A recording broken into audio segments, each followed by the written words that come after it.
Hello, everybody. My name is Lynné Cravens, and I'm the gallery manager here at the art galleries at TCU.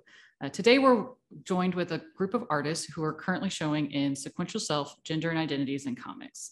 I'm here with my co-curator, Iris Bechtol. Hi, everyone. I'm Iris Bechtol, and I am an artist and independent curator, and I'm also the cultural programs coordinator at Oak Cliff Cultural Center in Oak Cliff, Dallas, Texas. Cool, thanks, Iris. We're also joined by Ashanti Fortson, Erin Nations, and Melanie Gilman. So before we get started, I'm just gonna say, I'm gonna read their bios really quickly so you can know a little bit about each of our panelists and our artists for our exhibition. And then I'll hand it over to Iris to go through the questions we have for the panel. But I'm really excited to have this conversation with you guys. So I'll just get going. So first we'll talk about Ashanti Fortson, who is a cartoonist, illustrator, editor, and professor with deep interest in difficult emotions, quiet moments, and the rifts and connections between human beings. Their work explores transience and reflections through a tender-hearted lens, and a good comic essay will always brighten their day. They won a Prism Award as part of a comics anthology, Heartwood, Non-Binary Tales of Sylvan's Fantasy. Their solo comic, Leaf Lace, was nominated for 3 categories in the 2021 Ignatz Awards: Outstanding Artist, Outstanding Comic, and Outstanding Online Comic. Ashanti is currently working on their debut graphic novel, Cress and Petra. They live in Baltimore with their beloved spouse, their large and beautiful cat, Miss Cheese, and at least 3 mischievous pet rats at all times. We're also joined with Melanie Gilman. Melanie is a cartoonist and a colored pencil artist who specializes in LGBTQ books for kids and teens. They're the creator of the Stonewall Honor Award-winning graphic novel As the Crow Flies, as well as Stage Dreams. In addition to their graphic novel work, they also teach in the Comics MFA program at the California College of the Arts. And then we're also joined with Erin Nations. He is the writer and the illustrator of the comic book series Gumballs, which is a Dinky, is it Dinky? Okay, cool. Dinky Award winner, Eisner nominated and Ingatz Award nominated, published by Top Shelf Publications. His work has also appeared in Original Plumbing Magazine, Vision Quest, Full Bleed, and We're Still Here anthology. He lives in Portland, Oregon. We also have a selection of all of these books in our show right now. So people can come and see a selection of as many books as I could get my hands on in time for the show. So I hope if you guys know of any other publications that have your work in it, please let me know because I will buy it for our library. But yeah, so that's a little bit about our artists, just so our audience can kind of get to know you guys. But they all have websites, which are in the description of this video. They're all also on social media. So please go check them out after the panel discussion. But Iris, I'm going to pass it over to you to start us off with a couple questions. Thank you, Lynné. And I'm going to start off with one of you, but just to make things more streamlined. But feel free, just because I'm pointing out one of you doesn't mean I don't want the others to answer the question. We definitely want everyone to chime in on these questions. So I actually want to start with Erin with this question. What originally drew you to the medium of comics? So like growing up, I really wasn't a fan of comic books. So I was just kind of under the impression that they were all superheroes and that I had like no interest in that. But I still drew like cartoon characters. I was really influenced by The Simpsons when I was a kid and wanted to be an animator. And but then whenever I was in college, a friend of mine, he introduced me to alternative comics and graphic novels, and that I became really interested in. And I took a comic book class in college and thought this is something I actually want to pursue and do, even though in my 20s, I really didn't do anything. It wasn't until I was like 29 that I actually decided to become proactive and make comics. So. That's cool. I feel the same about my introduction to comics and not really being into the whole superhero, traditional comic. I'm really drawn to more independent comics. Yeah, same. Yeah. Okay, let's hear from who wants to go next, Melanie or Ashanti? Go for it, Ashanti. Alrighty. So I think with with comics, I had a very similar experience as a child, though I was reading a lot of manga growing up, specifically whatever manga was available at my local library's teen section was what I was reading. And that included most of the volumes of Nausicaa of the Valley of the Wind by Hayao Miyazaki.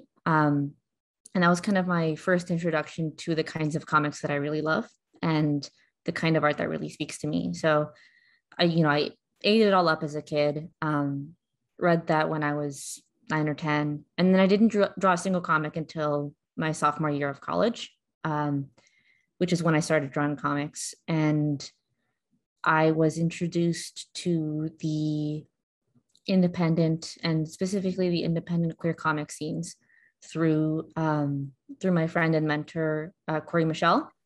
And I had the chance to work with them as a sort of mentee assistant over the course of the summer between my freshman and sophomore year of college, which was a really wonderful experience. And after that, it just stuck. And I've been making comics ever since, and freelancing as a full-time cartoonist ever since as well. Well, I just started reading your webcomic, Galanthus.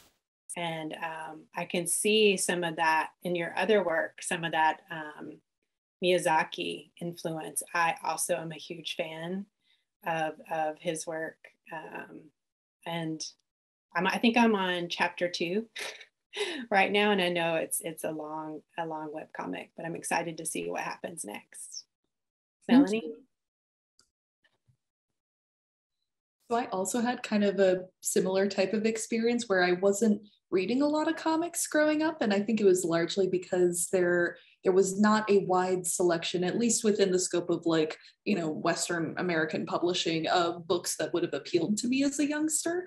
But I was reading some children's books that I think were not categorized at the time as comics or graphic novels, but in the year 2021, they might have been things like those Amelia's Notebook series by Marissa Moss, or Marsha Williams had a beautiful illustrated book of Greek myths, which was packaged as a children's book, but when you look at it, it is clearly comics. So things like that, when I found them kind of by accident, I would devour them. So clearly there was some element of me being attracted to the medium, but not fully understanding how much of it could be out there, or knowing where to look for more of it in, areas and genres that would have appealed to me at that age. Once I got older, it really wasn't until I discovered webcomics that I started really getting more seriously into them.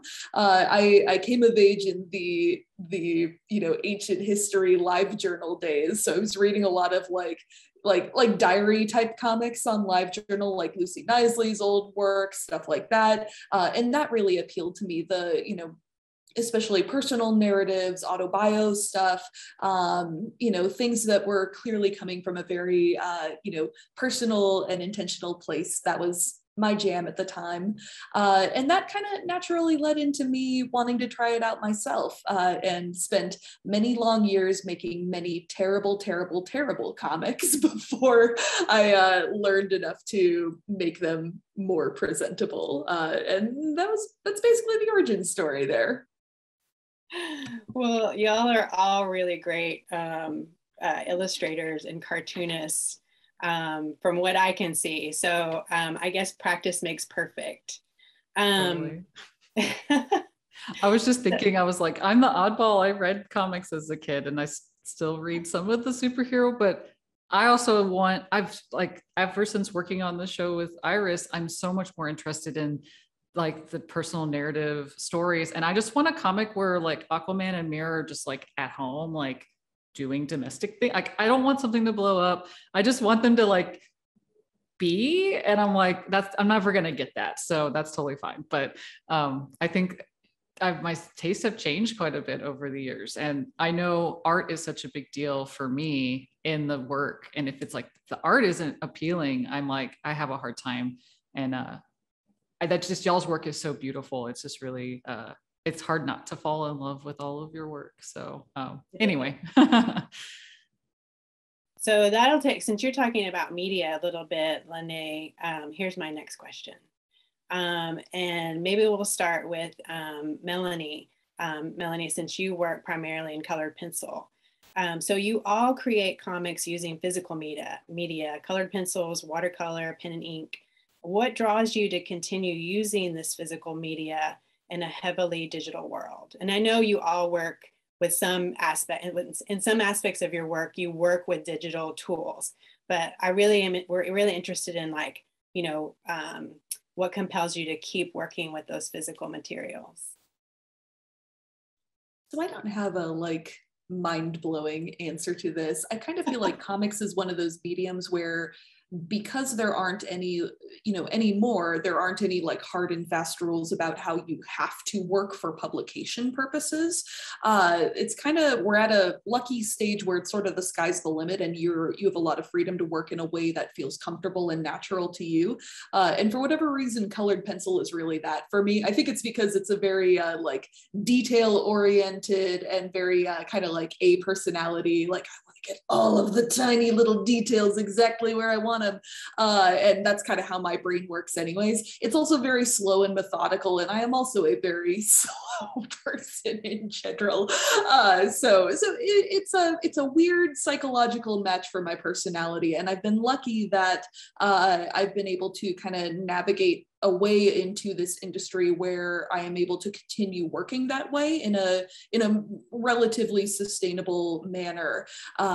Certainly that would not have been the case if you would go back to the comics industry of, like, you know, the 1950s, et cetera, and backwards, because the publication needs were so different back then. And that's kind of why we associate things like, you know, pen and ink and like flat colors, et cetera, with being like the look of comics. It kind of traces its origins back to the ways that comics were printed and what was easiest back then. But with the advent of modern printing technology, you don't have to work in the same way. And I think a lot of readers respond really well to comics that have a visual signature to them, which is something different than what they have seen every other artist putting out at the same time. So there's something to be said for giving yourself freedom to be expressive, play around with new mediums, try new things, and, you know, move in the direction of the medium that makes sense and feels good for you as an artist, whatever that may be.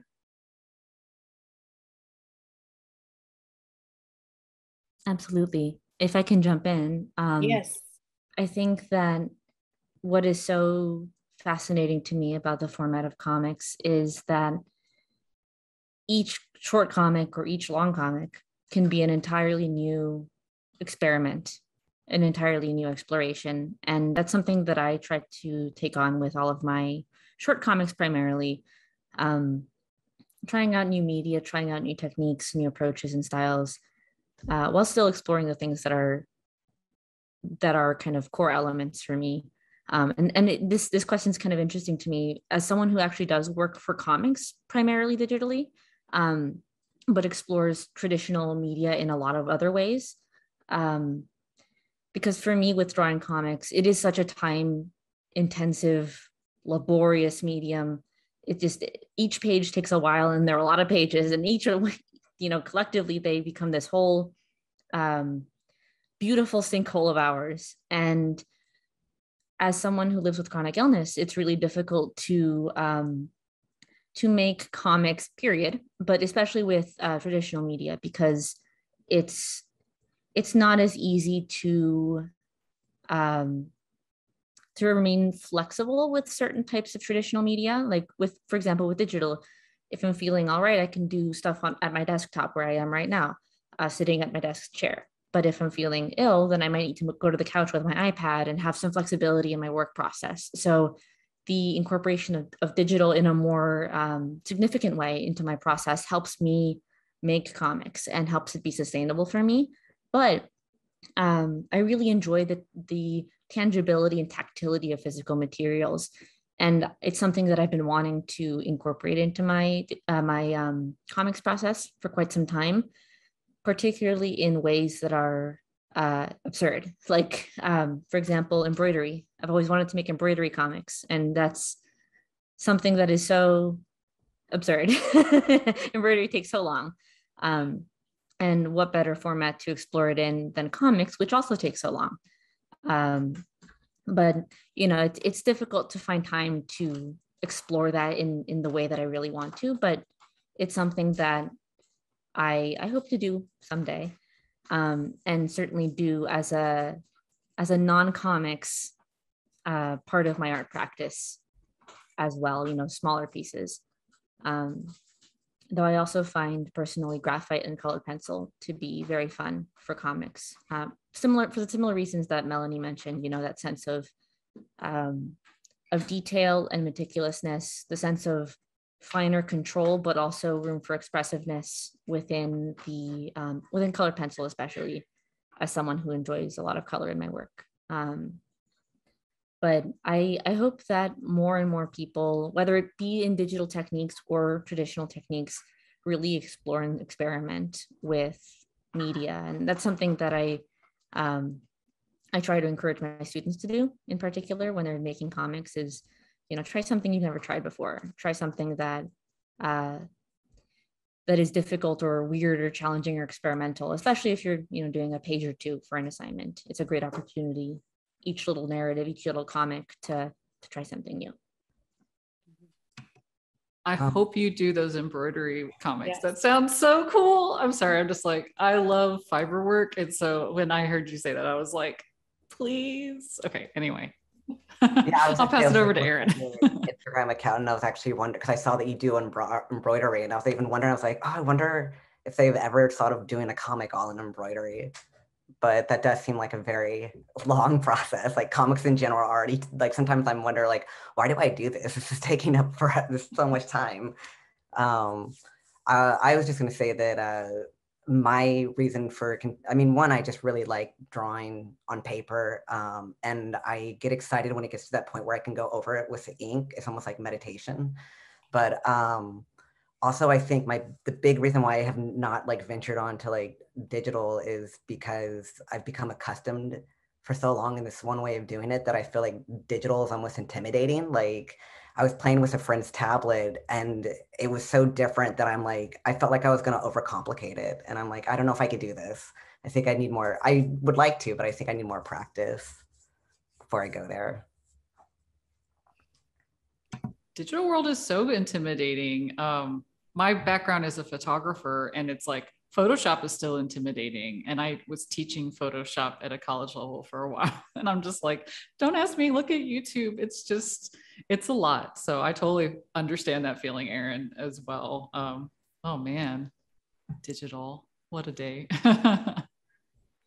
So all of you were kind of, talking about, personal narratives in your work. And one of the things I was thinking about as you were talking was, the fact that you all, or that you have done work for illustration or, or done cartooning work for people who have written their own comics. But you also write your own comics. You write the story, you create the story, the narrative, and you also do all of the illustration. So what we're interested in too is, why are you drawn to, or what compels you? What is drawing you to create those stories where you're drawing on your own personal narratives or including autobiographical details in the content of your comics? And we'll start with Erin this time. I think it's just because I also enjoy reading that kind of content. So it's kind of like I'm creating the same kind of stuff that interests me. Yeah, I don't know why I started, because when I was a kid, I used to sometimes write fictional stories. And then for whatever reason, I'm just like, I rarely create fictional comics. But also a lot of the stuff that I make comics about, it'll be something that's just on my mind. So it's almost like therapeutic. Like a way to process something that I've either an experience or or whatever. So yeah, I don't know. Melanie? So I have done a lot of like personal narrative stuff in the past, but there are like, I do find myself moving away from that in my own personal work the older I get. And I think it's because like, maybe the older I get, the less interested I am in like myself as like a vehicle of narrative. But there's also a lot to be said for finding ways to imbue fictional storytelling with aspects that are very close to your heart and mirror elements of your own experience, even if it's not a like direct story of like, here is the time that this happened to me. Like probably, you know, every bit of fiction that I do has elements within it that are going to be taken from things which are important to me personally or things that have happened to me. They're informing the way that I'm crafting those narratives. And that feels like a more comfortable realm for me to be operating in as a storyteller right now. It gives me much more freedom to play around with the types of genres that I'd rather be working in. You know, it's harder to tell like science fiction or fantasy stories as like autobio narratives, sadly, and also gives you more freedom to treat things in a more symbolic manner than in a more direct and like tangible, grounded manner. But that is not to say that I don't enjoy like reading personal narratives. Like that's a thing that I'm constantly seeking out from like libraries and zine fests and whatnot. I love reading other people's autobio comics. But if I'm going to put that content into my own work, I'm gonna bury it under layers of symbolism usually. I'm completely in the same boat, Melanie. I really enjoy reading autobio and sort of fictionalized autobio as well. But I never write it these days. I never make comics that are autobiographical at this point. I used to do a lot of it when I was starting to make comics because I found it a really accessible way to make comics. You know, it's right there. I can draw upon my experiences very directly, and I always have something to say about, you know, what the time this happened to me, or this emotion that I had that I want to process in a very direct way, or in a very kind of confrontational way, perhaps. You know, having the opportunity throughout the process to confront the feeling that I want to process, and then channel it and channel my own processing feelings about it through it into the finished work. But I find also that I increasingly want to tell fictional stories that also draw upon my emotions and my perspectives and my feelings about things. Most of my work is at its core pulling from my feelings and pulling from my experiences and pulling from my thoughts. So there's a strong connection between my inner life and inner world and the fictional worlds and lives that I write about. But at this point, I find there's a really nice kind of freedom when I'm not writing about myself, both in terms of, you know, I can write whatever I want. I don't have to be, you know, restrained by the confines of reality. I can draw spaceships and unicorns if I want to. I'm not going to find those in real life, but I can find them somewhere else. But also in the experience as an artist and author being perceived, I think is another facet of it for me, particularly as a queer cartoonist, as a disabled cartoonist, as a multiracial Black cartoonist. There are a lot of elements of perception that I prefer to be cautious about, I suppose, that I don't want to necessarily put myself on the page every time, because that the more public that gets, the more attention that gets, the more it is directly about me, and the more it is directly about how people feel about me and how people perceive me and perceive my feelings and my even if they're kind of fictionalized, even if the circumstances are kind of fictionalized, it's a very specific kind of vulnerability that that I'm not always kind of ready to hop into. Sometimes I am, and I can do that, but especially with social media and the way that comics can sometimes go viral on social media, especially when they're kind of easily retweetable, rebloggable, or a lot of people can relate to them in some way, there will always be kind of a facet of people who have things to take out on you, perhaps.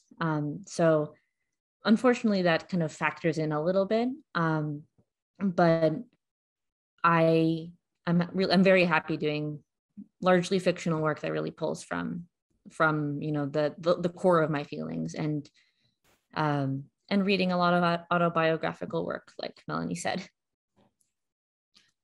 Yeah, one thing I've definitely noticed, not just in y'all's work, but everyone in the show, whether they're doing very autobiographical work or kind of using it as a reference for fictional work or talking about historical instances, it's just so vulnerable to a certain level where I feel like I'm learning so much about each of you, whether, obviously to whatever extent y'all are letting us in as a reader.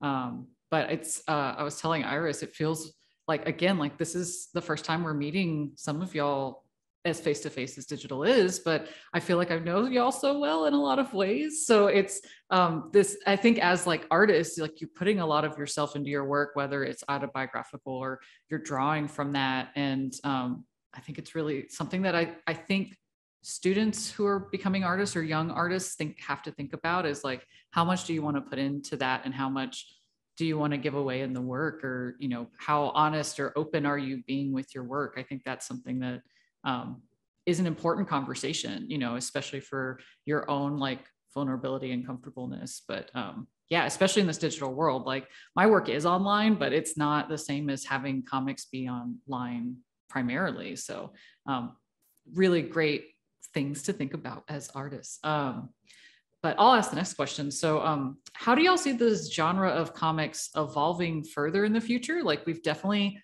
over the last century seen comics go from newspaper and a whole like censorship of comics to superheroes to becoming in the last 20 years kind of this renaissance of types of comics in the world, especially driven by digital platforms. Do you also have any hopes to where you think the medium will evolve? And let's start with Ashanti on this one. Oh boy, do I. I'm really excited by the opportunities afforded to comics by digital formats. So thinking about webcomics and particularly experimental webcomics, that's what really, really interests me and excites me. The overlap between games and comics, between comics and prose or music, or just, genre blending, format blending is what I'm very, very interested in. For example, Twine games are a type of narrative visual novel style a little bit that are programmed in Twine, and they can be prose entirely but still have an interactive element, or they can be comics and have an interactive element, and they can be part comic, part game with a soundtrack, and then it becomes this whole multimedia experience. And that's just one program that can do that if you're thinking about it in the right way, or if you're kind of approaching it in an experimental way. But there are also other kinds of multimedia experiences or multi-format experiences with comics that are so exciting. This is not new, but Margo's Room by Emily Carroll is so fun. It's basically like you can click different parts of the HTML image to go to different parts of the comic and investigate different parts of what happened. Or When the Darkness Presses, also by Emily Carroll, takes the format of a webcomic, but not just as a webcomic. It exists like on the site layout, and you can kind of keep reading the way you would read a webcomic, and then the advertisements on the sides that might be there if you're reading a webcomic change as the story changes. It's one of my favorite little things about that comic. And there are just so many opportunities with digital media for comics to just get weird and experimental and intentional. Same with traditional media. I was talking about how I want to do experimental embroidery comics, and I think the more of that, or digital, or however, whatever format, whatever platform comics exist on, I'm super, super excited by experimental comics that really let people just get weird. I think from a craft point of view, that's really what I'm interested in. I 100% agree with all of that. And I also think that like the weirdness quotient within an industry is also kind of like a barometer of its health too. Like the more freedom that there is for people to like try things, push boundaries, to experiment, like that's a good sign. And that's a sign of like a thriving creative like medium where people are like looking at each other's work and absorbing different things and incorporating different elements and different expertises that they have and trying new things. And that's really exciting to me. The other thing that I'd add on to this is that I'm very excited about the possibilities of particularly self-publishing in the digital age, because a thing which is true now, which has not historically been true in the comics industry, is that we have like mechanisms in place when it comes to publication that make it much, much, much easier, much more efficient, and much cheaper for people to be putting out their own work in a variety of different forms and having it be able to reach audiences without the intercession of corporations, essentially, which means that it's much easier for people to be making comics that are where the highest goal is not for it to be like a corporate product or it helping a corporation's profit margins at the end of the year.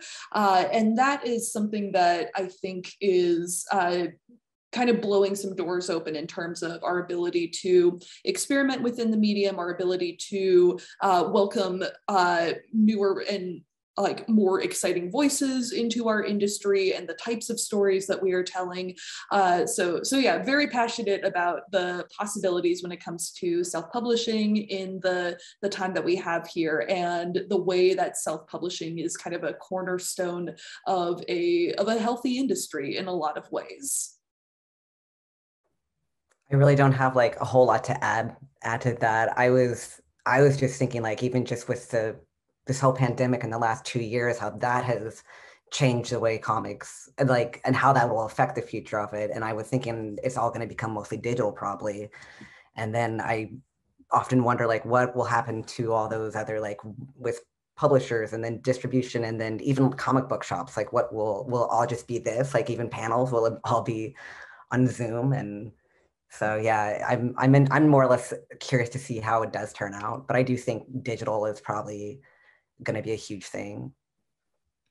Yeah, I've just been like, I have a comic shop and they do mostly the main like big comics and stuff, but I'm wondering how they're going to survive and evolve for the future. But even in the last 10 years, seeing like DC and Marvel put out digital comics and how awful that experience is. And it's like trying to just wait for creators to actually come up with innovative ways where it's like, yes, don't just like copy a comic page onto a screen. Like that's not enjoyable, but how can you use this format and just reformat a comic to work? And watching like Instagram like works in a lot of ways with the carousel of like swiping through like different panels of a comic and kind of having that surprise, like turning a page in a physical comic. So it's kind of just like waiting for like the things of the physical medium that are so amazing and lovely to kind of be retranslated to a digital world. But I see that in a lot of y'all's work already that I'm just excited by.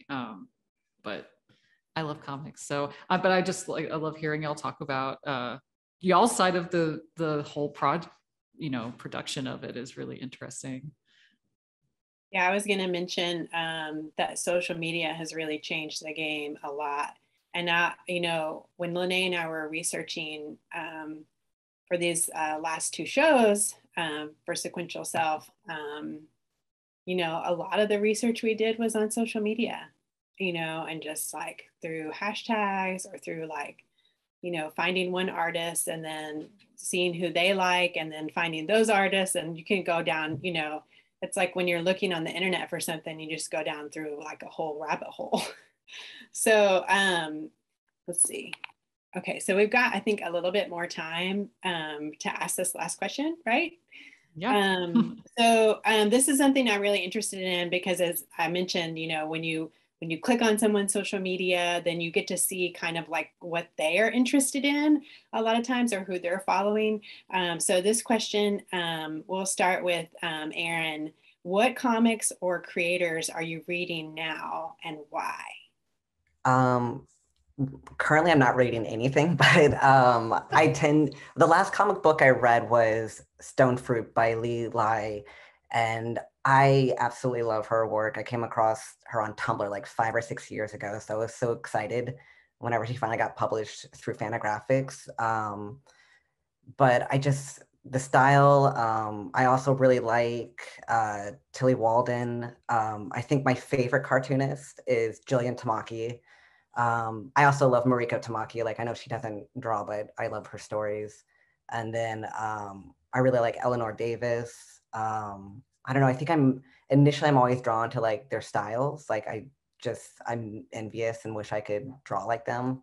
But I also like their stories. I don't know why I'm like a sucker for like coming of age stories. And so they tend to have those kind of stories that are for kids, but I don't know. I like that stuff. And yeah, I like stories with queer characters, anything with heartbreak. I'm drawn to autobiographical stuff, but yeah.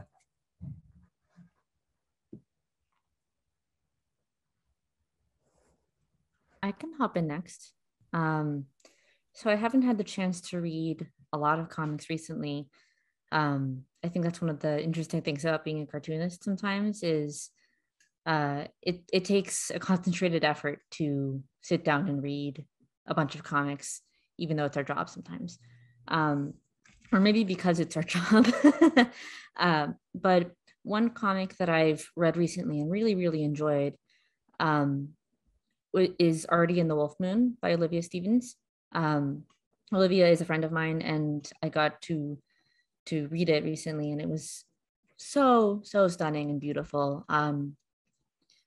One of the things that really stood out to me upon reading it was how incredible every single drawing of nature was. In addition to dynamic characters, fun cartooning, a great story. With every single panel of trees I was lost in. It was beautiful. And I love it when artists kind of focus on a thing like that, intentionally or not, just kind of every time this thing shows up, it's a special treat. I love that in a book. But some other comics that I really enjoy, one of my favorites, which is a short comic available for free to read online on the artist site, is Andrea Surumi's Walking Through the Philadelphia Museum of Art a Week After the Wedding. I think it was originally done for The Believer magazine. It's one of my favorite comics. I like to think about it every week. It just comes up and I'm like, oh my God. I would recommend everyone read it. I think it's very good. It's about people and art. But most generally, but recently, I've been reading a lot of Emily Carroll's work and also Joy San's work because I've been thinking a lot about horror comics, and they both do really, really exceptional work. In horror, I'm just kind of thinking about the scary and the grotesque and terrifying. I'm co-editing an anthology right now about horror, so it's on the mind.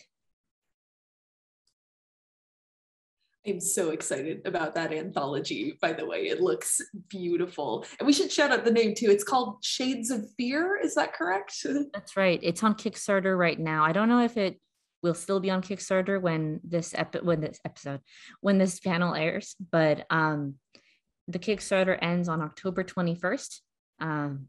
So if it's still running by the time this airs, go back it. It's about horror and color, and it features some great cartoonists, including Joy San. I'll be backing that when I get home tonight. Oh yes, same. And also Ashanti and all of y'all should look at Trinidad Escobar's work. She's one of our artists and was supposed to be on this panel, but she also does horror, and they are really, it's like a subtle kind of quiet horror, which I really love. Spooky. Yeah, and Trinidad does some beautiful, like both fictional and autobio storytelling on Instagram, especially. So well worth checking out there. I'm also kind of on a horror kick these days because I'm working on a horror graphic novel. And one other recommendation that I wanted to throw out there, a fairly recent comic that came out is Rhapsody #1 by Maddie Gonzalez. And this is a short horror comic, which I think is going to end up being part of a longer series eventually. It's available on Gumroad, and it is just like beautiful, like flawlessly polished cartooning, and just like a joyous exploration of like you know, kind of like fun goofy horror, but also like the music industry, and just beautiful gorgeous artwork throughout the entire thing. That's one that I really enjoyed. Also, Abby Howard does some gorgeous work when it comes to horror comics. She has a collection that came out recently called The Crossroads at Midnight, which is a collection of short horror comics that I really loved. Just, you know, again, like beautiful pen and ink work throughout, really strong storytelling, and just like some refreshing new perspectives on horror that are coming out in the past like year or two here, which has been really exciting for me to watch as a cartoonist. And one other non-horror recommendation that I'm going to throw out, I really enjoy, I hope I'm not going to mangle the title of this book, Cyclopedia Exotica by Aminder Dhaliwal. And this is just a really fun, like enjoyable comedic graphic novel. And again, some like beautiful, like hilarious cartooning that's going into this. This is another series where, you know, kind of started out with like online Instagram comics as kind of a social media webcomic, and is being adapted into a print graphic novel format in a really enjoyable way. So if people are looking for something more on the, you know, comedic and also like, you know, sometimes heartbreaking side of the spectrum, then that's a really good one. That might be in Erin's wheelhouse, it sounds like. No, there's so many good recommendations. I'm sitting here like, okay, luckily we're recording this so I can catch all those names later and books. But I want to just like, this was such a great conversation to just hear you guys talk about comics and the enthusiasm that each of you have. I'm just like, I feel like Iris and I in the art world, like we don't get to have these conversations about comics in the way that we talk to each other about comics. So I want to just thank you guys. Thank you, Ashanti, Melanie, and Erin, for being here and being in our show. Like our show doesn't exist without you guys and your amazing and incredible work. So Iris and I are just incredibly forever grateful to the work that y'all do and just allowing us to show it and give you guys a platform that we're just like, people just read this work. It's so good. Like, and I'll just say as like a side note, like we've had a lot of students come through the gallery and they've just been glued to the comics, and, you know, students are usually kind of whipped through the gallery and leave. And that was half the reason we were like, well, let's make a zine so people can follow you guys later in case they're just like, but at the opening, we had students stay for like 30 or 40 minutes, literally reading everything. And I am a terrible gallery person because I don't like to read things. And I was so impressed and just like, thank goodness they seem like they're getting it. And the enthusiasm when students, I hear them talk to each other as I'm kind of not trying to eavesdrop, but just like, are people in the gallery? And it's just, it feels really amazing to have that feedback coming from our students and our visitors. So thank you guys. And thank you, Iris, for continuing to be on this journey with me. Oh, thank you, Lynné, and thank you all. I so appreciate all of your work. And one of the things that curating these shows has done has really gotten me more interested in comics. And I am so thankful for you all as artists and as writers that you're making such brilliant work, and that you share it with the world. And I really, really hope, and I don't hope, I know that you have so many readers and viewers out there that are following you and watching you work and watching you grow as artists. And it's so exciting to have you all as artists, and all of the artists that we've looked at, and the more the artists that we haven't seen yet, that we are, keep digging for, and the artists that you all shared with us. It's just incredible the amount of beautiful, amazing stories that are out there. And thank you so much for lending the work. And I'm sure we're going to do this show. We'll do like a third iteration of this show. I don't know. Maybe we'll do like something at Comic-Con or something weird like that. But yeah, and thank you all so much. I appreciate it. Yeah. So thank you, everybody. The show is on view at Moudy Gallery until October 21st. And we'll have some digital materials online. So visit theartgalleries.tcu.edu for more information. But thanks, guys.